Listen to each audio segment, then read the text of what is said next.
today's session, we have Bradley and Ilya to take us through.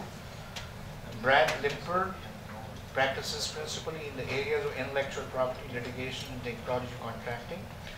Prior to his practicing law, he worked with IBM Canada in software development. He also advises clients in relation to commercialization of technology and intellectual property strategies with clinical trial, research agreements, co-development agreements. Brad is electrical and biomedical engineer as well as LLP. Brad is a chartered member of TIE. Please allow me to welcome him.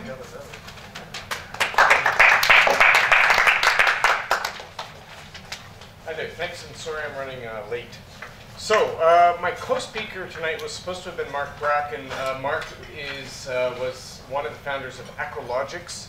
Ecologics was a TIE-Quest winner, and Ecologics went on to a successful $9 million exit, and Ecologics is owned by another company, Mueller, and Mark was over in Asia. He was going to be back, and then we got an email this morning saying he got bumped off a flight in Manila, Philippines this morning. So this morning he emailed us and said, sorry, can't make it. So happily, Ilya Tikhomarov is in part stepping in, which is great. Ilya is a great guy. He's also a client. Ilya is a biotechnology entrepreneur. So Ilya has worked at YM Biosciences. Ilya is now CEO of a company called Avid Biologics, which has successfully raised close to financing, a multi-million-dollar round of financing is what I'll say. So what we're going to do today is a couple of things. One is I'm going to actually give you some of Mark's slides, which is okay because I was Mark's legal counsel for he has in particular pointed out a licensing transaction and a financing or an exit transaction. And I was his legal counsel for that, and so I can take you through those slides. I'm going to do a little bit of a panel discussion with Ilya. I've got my own slides. I also have an exercise in negotiation of a term sheet. What I also propose that we do is that when the food is ready, it's not ready yet, that we'll take a brief break so that you can get the food. And then as we talk, you can eat and ask questions, and that's fine, because I think that will both solve any hungry tummies we've got in the audience. And also, we're trying to wrap up a little bit early tonight just because of the snow and the weather and things like that. Okay? Any questions or comments? And through the whole evening, feel free to interrupt with questions or comments. We've got a nice sized group, and we can make it quite an interactive session. Okay?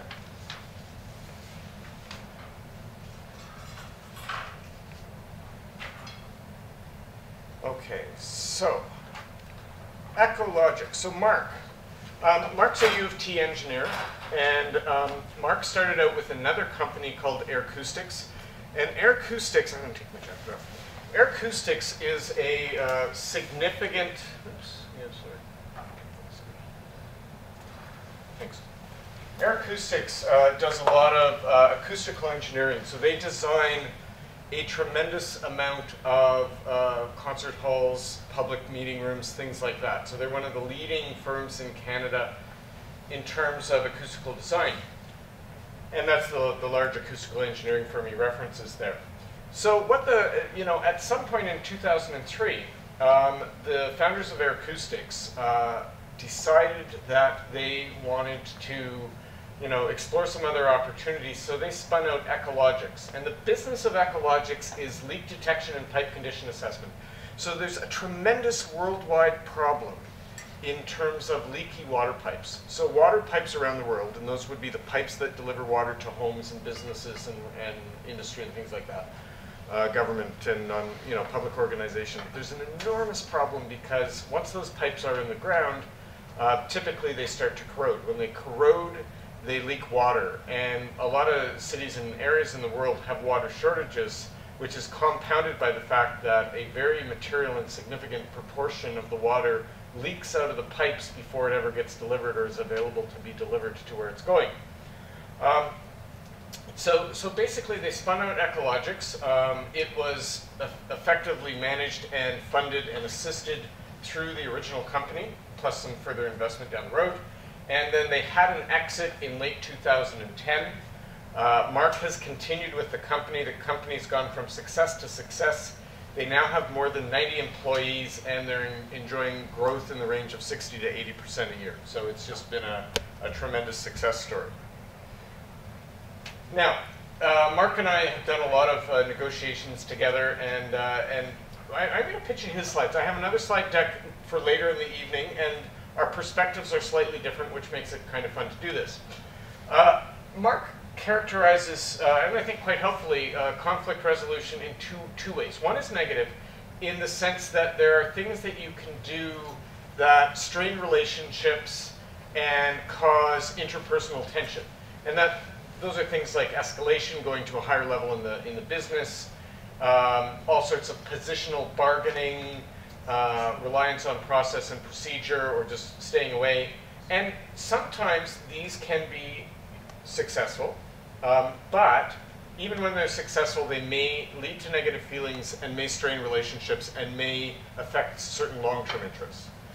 And we contrast that with sort of positive conflict resolution, which focuses more on commonality, on trust, on things like determining, assessing common objectives, common goals, various things that are in common, encouraging free flow of information versus restricted flow of information, and somehow use of principles that both parties can agree that are helpful. Okay, and Mark references what's called the OPEC model, which is opening, where you determine the goalposts. In other words, in a big picture, where are the parties to the negotiation trying to get? Agreeing on ground rules, things like no lying, no swearing. You'll show up for meetings on time. Like, you won't play. Everybody will have chairs that are the same height. Whatever is relevant in the context, there are ground rules. Okay. And then we go to the positioning stage, where people state positions, listen to, and then the important thing is test positions. In other words, trying to understand, first of all, what words and phrases mean. So when someone puts a position out there, what do they really mean? And then merging into the exploring stage, why are they taking that position? What is it that they need or want? What are their constraints, their motivations? Okay? And then in the exploring phase, we also have exchanges of positions, hopefully converging onto a solution.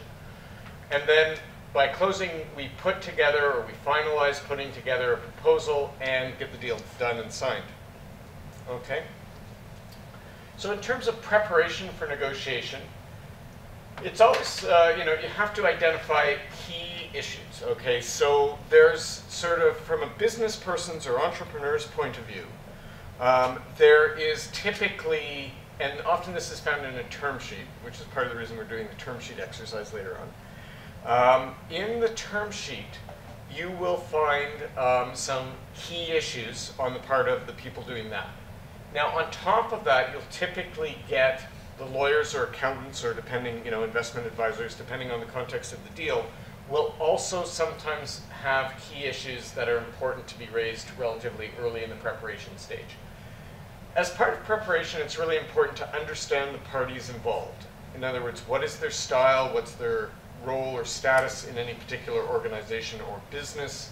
What's motivating them? What are they see? It's kind of like a SWOT analysis. Everybody here know what a SWOT analysis is? Yep, we're good. Okay. A SWOT analysis on the other party or parties to the negotiation. Because you want to really understand where they're coming from. Because quite often, part of successful negotiation is to be able to navigate around your opposing party's needs. And a lot of people in negotiation strive to get better than their absolute bottom line. That's pretty natural. But part of both the bottom line, substantive part of the negotiation, but equally part of the relational aspect of a negotiation is understanding the parties. Okay. I think it's also important to understand, what do the parties want to do? What do they have to offer? And in that regard, it's important to identify what I would call asymmetries. In other words, what can I give you, or what can my client give you, that you care about a lot, and my client it's relatively cost-free, however you determine cost for the client. And similarly, what can the other guy give you, or the other party, person, organization, whoever it is, give you that, again, you may value highly, but they may not value as highly. Okay, so that's part of it. Part of negotiation preparation, as Mark says, is to determine the strategic approach. I think a lot of strategic approach is around the questions of, are you even in the right room, talking to the right person, offering the right thing, okay? So a big part of negotiation strategy is, am I offering, so in the context of licensing, you know, who am I offering my licensed rights to? Am I talking to the right person in the value chain? You know, if it's in the automotive sector, am I offering this to an OEM, to a tier 1, to a tier 2, tier 3, etc., or somebody else, a dealer name? And sometimes I see negotiations fail, or, yeah, fail is a reasonable word, because we're just not even in the room with the right people, or we haven't even thought that through, right? Client hasn't even thought about, why are they in a room having this conversation? Maybe they should be with somebody else, okay? And also, as Mark says, part of preparation is to determine your starting position. I might expand that to determine your starting position, and also, broadly speaking, what the range of acceptable outcomes are, right? Because you don't want to waste a lot of time only to realize that on fundamental issues, the parties are so far apart, even though you've been speaking for a tremendous amount of time, you're never going to get to a deal, okay?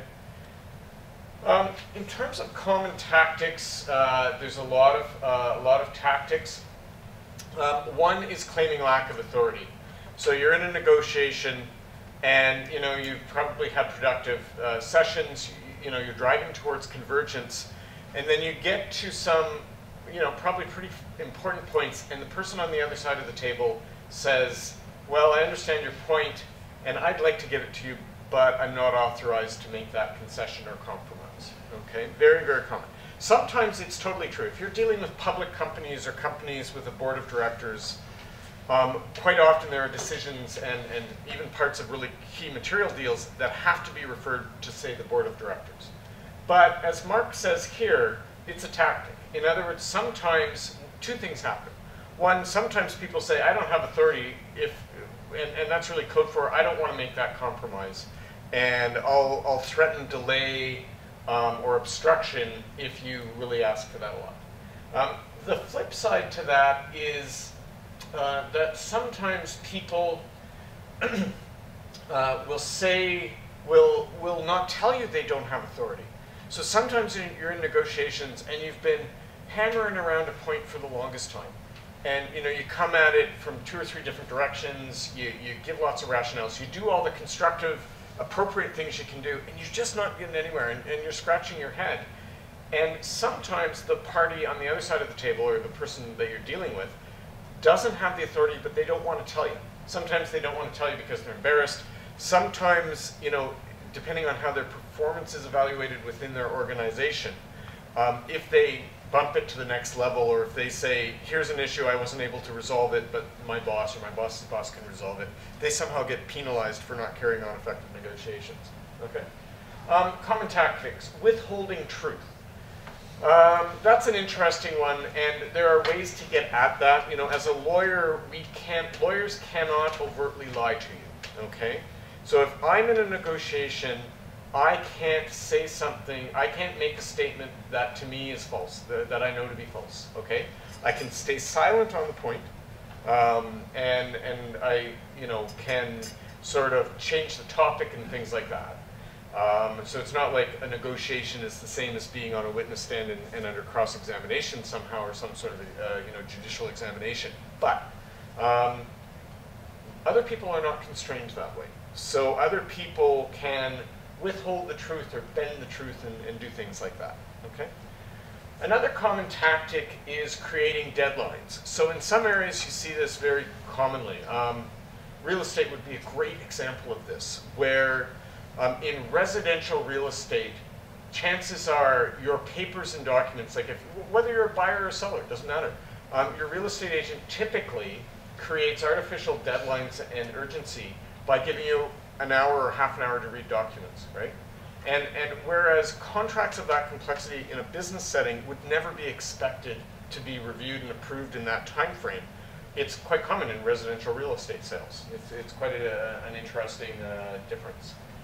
Explained distance is just, the idea that if people are far, far away, that can either be used to impede negotiations if people want to slow down or obstruct negotiations, or sometimes, that would be the most common thing.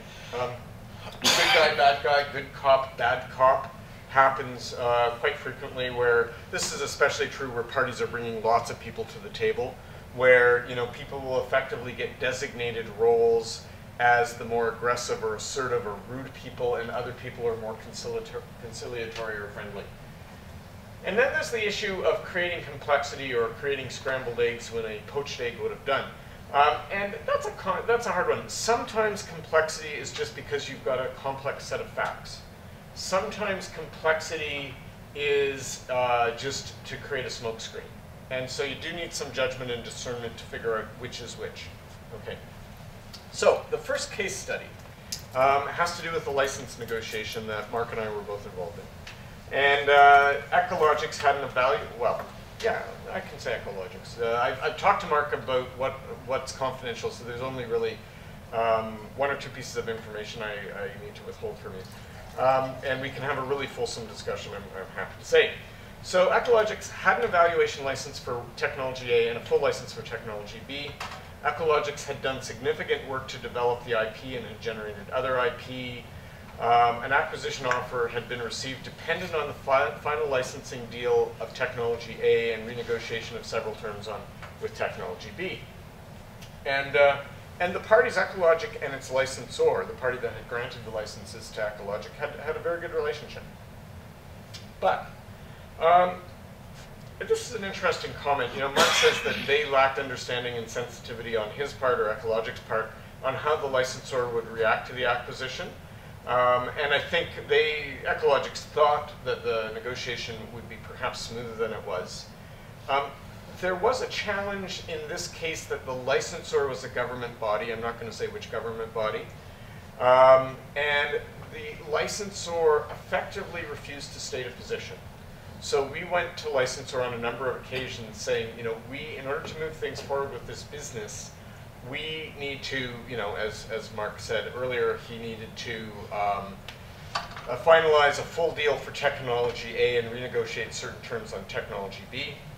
And the problem was this government body would not essentially give us any starting position or any ending position on some key issues, okay? From a scrambled eggs point of view, the license agreements, as is often the case, were complicated. The relationship was complicated. Lots of activities had been going on. So there was a lot of complexity there. And then the licensor team claimed lack of authority, or alternatively, they didn't have authority. I mean, one challenge that you have in dealing with some organizations, like certain government bodies, is that a lot of people, you may have to go up to a very high level, like the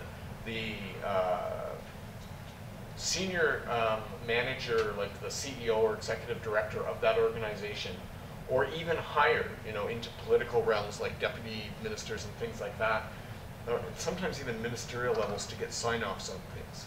And for those of you who are familiar with the political process, you will know that that is very time-consuming. I mean, those people at those levels have enormous demands on their time.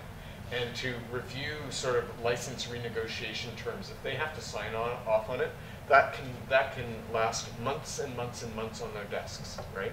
Just because I think legitimately they don't have time to get to it, okay? And then the other challenge in organizations like that is typically none of the employees who work in those have any upside potential, right? So in a lot of organizations, people might be willing to take a risk, and if the risk turns out well, they might get good results, and then they might get a bonus and good things, or promotion raise. In governmental bodies, that's tougher, right? Because often the advance through the ranks is a little more structured, slower. Rarely do government employees or people in organizations like that have much upside, and that creates all sorts of challenges dealing with them. Okay. Now, the resolution. We reviewed the intellectual property. It wasn't a complete patent review, but enough to show the acquirer that certain patents were not strong. the acquirer of the business created certain deadlines that allowed Ecologics to apply pressure for a share sale. And they negotiated a carve-out for the value of the IP. And the acquisition proceeded without resolution on those issues. Okay, so there was enough trust between the acquirer and Ecologics that they were able to go forward in that way, and there was enough impediment with the government body that they had to go forward that way. Okay. So part of this was also an acquisition negotiation. Okay. And this was the exit of Ecologics. Ecologics had significant and growing revenues. It was in the market for capital. It had licensed technology in from this government body, but it also had very significant internal IP. It had a high growth rate, and was winning a lot of good contracts, like one in New Orleans. At the start, they really weren't for sale, and they were able to run on a break-even basis. They could take capital venture capital to ramp up. So they were in a decent position in the sense that the offer needed to be good. There were certain things from the acquirer's point of view. They did come forward with a decent offer, given the state of the company at the time. And for the acquirer, the acquisition had strategic value. Okay, and importantly, the acquirer intended to keep the management team intact, because they had built a good and very specialized team, and they didn't want to see it blown apart. Okay, the acquirer wanted those license agreements resolved. Okay, and the acquirer wanted escrow, so the acquirer wanted a portion of the purchase price put into escrow or not delivered on closing to Ecologics, and there were a couple of rounds of escrow. Okay. Again, the management team the acquirer also wanted the management teams to stay together. And Ecologics didn't want to buy out. In other words, they didn't want an earn-out. An earn-out is where you get paid according to the financial results of the company after the deal closes. That's often risky for the selling company, because they're often not in control of how the business is going to be run. Okay? So Ecologics took the position they wanted a lower escrow and no holdback for licenses due to other IP.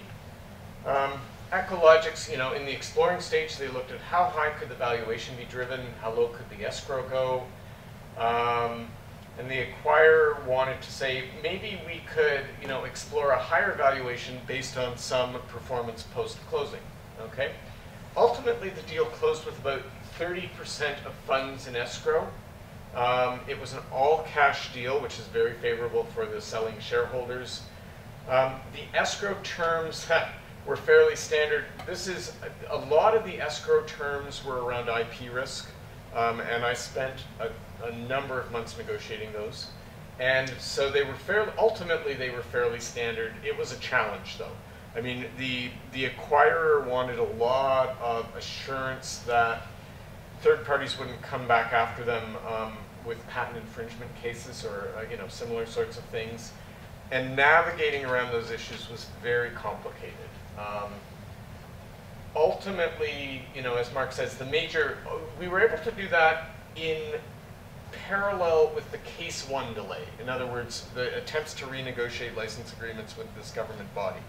So ultimately, all the IP negotiations weren't the deal killer or the deal delayer, but if we hadn't had the case 1 situation, they would have been. The deal took 10 months to negotiate and close. Mark says that's too long. I mean, in my experience, I don't think it was. I think that was pretty standard for a deal of that complexity with those issues going on. And in summary, and I think the happy news from that is effectively, or for the most part, virtually all the funds came out of escrow in favor of the sellers. Okay, so ultimately, all the risks that we had spent a lot of time, and we had to, craft very particular processes and be very careful about information flows and, the reps and warranties, the promises about what the company and its officers and directors, key people knew about intellectual property rights and didn't know. Those pages that part of the deal went on for pages and pages and pages and pages. So it was very, very extensive. Okay. So in summary, the standard principles and tactics are important. The psychology is just as important. Conflict resolution is just as important as negotiating skills. And I think that's a very, very worthwhile point, because you have something, at one end of the spectrum you have what I would call disengagement. You're not talking to each other, there's nothing going on. At the other end of the spectrum, you're probably suing each other. But in between, you have a whole bunch of conflict and negotiation. I think, effectively, there's lots of negotiation in, sort of legal proceedings and lawsuits. There's lots of conflict in the process of negotiation. And I don't think you can say, this is negotiation, this is conflict, because unless you're at the very extremes, there's an awful lot of overlap, a lot of shared elements, okay? And finally, as Mark says, you cannot negotiate unless both parties will state a position and try to move towards some form of convergence. Okay, that is where we are. Now, do we have dinner yet, or are we? No, that's fine. Yeah, you did. Question? So, Brett, so how did you deal with? What were the terms of escrow?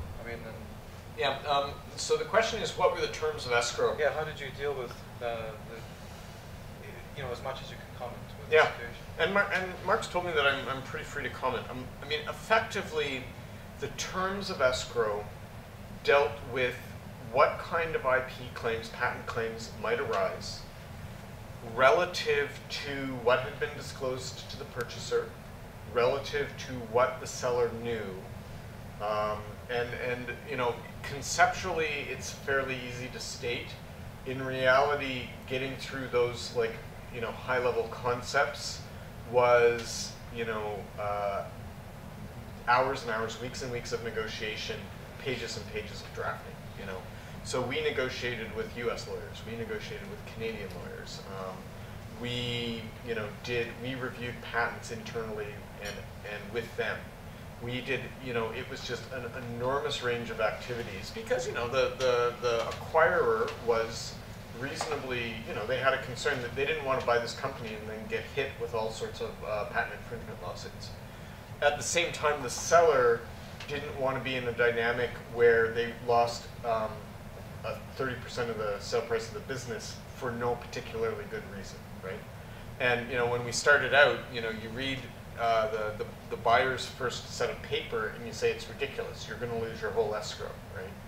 And they probably had the same reaction when they read our first markups back to them, right? Where they said, there's nothing that could happen here that would trigger any risk, right? So then you find a place in the middle. And then the interesting thing for an early stage company, a growing company, is there's also issues that arise on products that are coming down the product pipeline. Okay, so what sort of risks do you take on products that are on the market versus products that you hope to get on the market over the next couple of years? And there were issues around that too. Another, really interesting issue in that matter as well was, the company, the managers of the company, quite in good faith, I think, said, we've looked at certain key pieces of third-party prior art. We don't think there's a problem.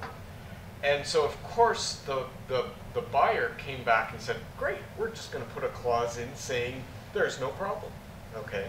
And part of what was really interesting in that deal was distinguishing between what a reasonably acting business person or engineer might assess as their intellectual property risk versus what a patent agent or a lawyer might assess as the risk.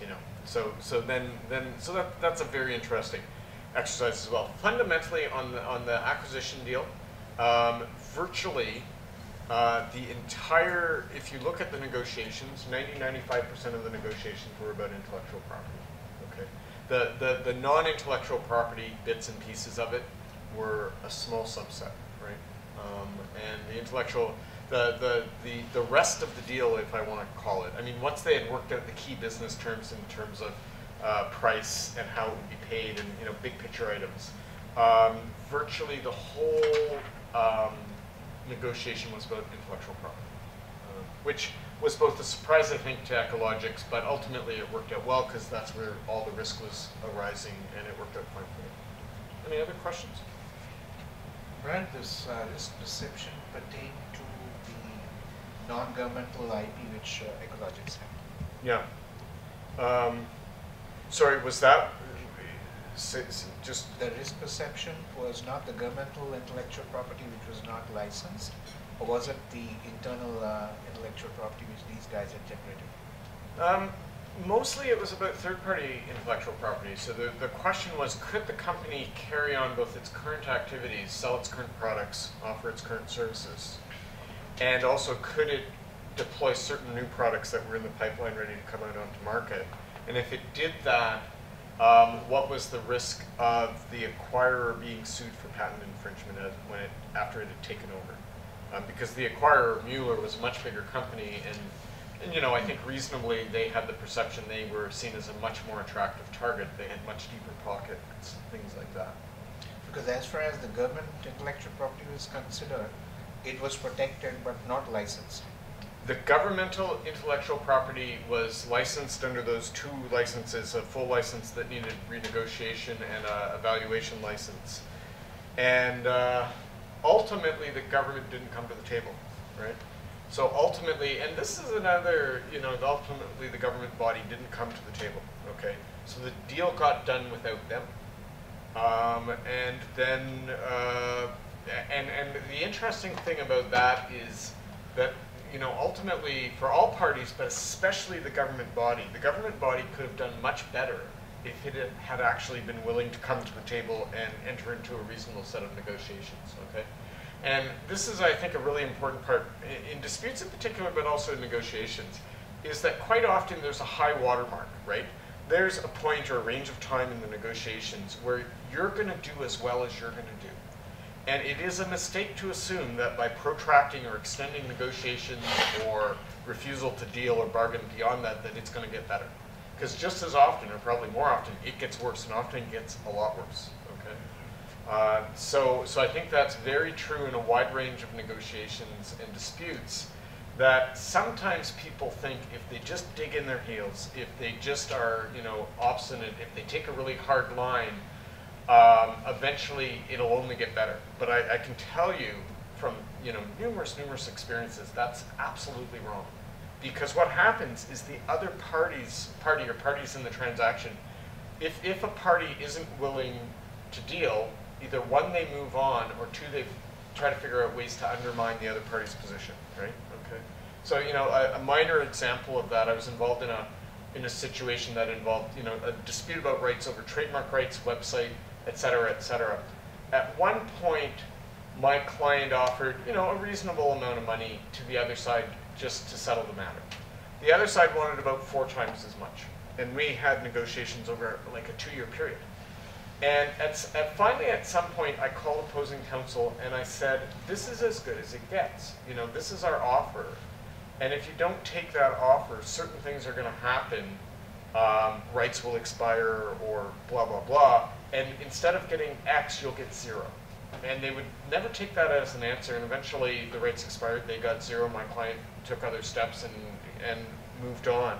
So, you know, that's a perfect example of the high watermark negotiation, where instead of taking quite a decent amount of money in terms of what was at stake in the negotiation, the other party was just got 0. Okay, and I don't know. I mean, maybe they thought that was worthwhile in terms of some perceived damage they did to my client, but I don't think so. I think they just thought it was just going to get better. Yeah. Yeah. You know what? I think how does a small company deal with, you know, like negotiating and like contracts? In the sense that this sounds to me, I think, a bit like intense, and it is, I think, probably for the intellectual property and all that. But I think smaller companies, we don't have so much like resources towards them. So, are there any like a 5-point agenda, or probably, you know, the top 3 points that you would probably recommend smaller companies to, you know, probably have in mind, specifically in negotiating a contract? Right? I mean, in the sense, if you could probably like generalize the top 3 things that, you know, one should like look at. I mean, it doesn't have to be intellectual property. It could just be, you know, normal running business. Yeah. The short answer is, it's a great question, and you know, the question is, especially for smaller, earlier stage businesses, you know, if you think about this intense level of negotiation, you know, and I think to paraphrase your question, you can't afford it. You know, like you can't afford, to put it in one way, it's pretty hard to find a lawyer, and like those negotiations, I'll be honest with you, they cost the company, you know, tens if not hundreds of thousands of dollars, right? And yet, what do you do? Can you identify top 3 points? In my experience, rarely. Because often the party with more resources knows you're in that position. They don't give you 3 points to react to, right? They give you 33 points, okay? So they know, and there's a testing process going on, right? Because they know if they make a reasonable compromise on 3, but you don't have the resources to address the other 30, they're going to come out tremendously better. Now, Ilya, you've had that challenge. And I think, you know, I've had that precise sort of question back from you, you know, because we've been involved. You know, at Stages had a very early stage company. That's right. We had some fairly complex, a couple of rounds of complex negotiations, one on the licensing side, one on the financing. And, you know, any thoughts or reaction to that, you know? In terms of how do we deal with that? Yeah. Share the mic if you want. No, that's fine. Okay. I mean, I think, sorry, that's okay. I mean, I think it's just being practical. I mean, and when we had our first negotiation with YM, it was a large company going for transition restructuring. You know, the problem was getting their attention. Now, Brad and I were keen to get the best deal done, but and I think we did get a good deal. But in reality, because actually it was hard to negotiate with them because they weren't at the table again, or most of the time they weren't at the table. We decided to move forward with a very pragmatic deal. With financing, it was well, it was a very different situation. There was a lot of negotiation, but you know. Again, we had very little resources, but we had access to a great lawyer called Brad Limpert that helped us get the deal done. I'll elaborate on that maybe once I have the chance to introduce our scenario. Yeah. You know, in terms of your point, are there top 3? I mean, the way I might characterize it is, are there 3 issues that would give you stoplights or go-no-go decision, right? You know, something might be, like, let's say you're licensing technology, and you know your bottom line is you want a royalty-bearing license, at least 1% on certain sales, right? One thing you can do, and this is where, you know, term sheets often come in, is to try to get the other side to commit to that, right?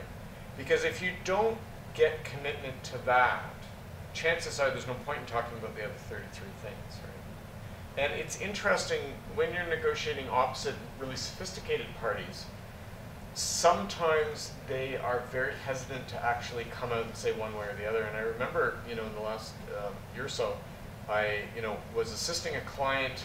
Client thought they had a term sheet, okay?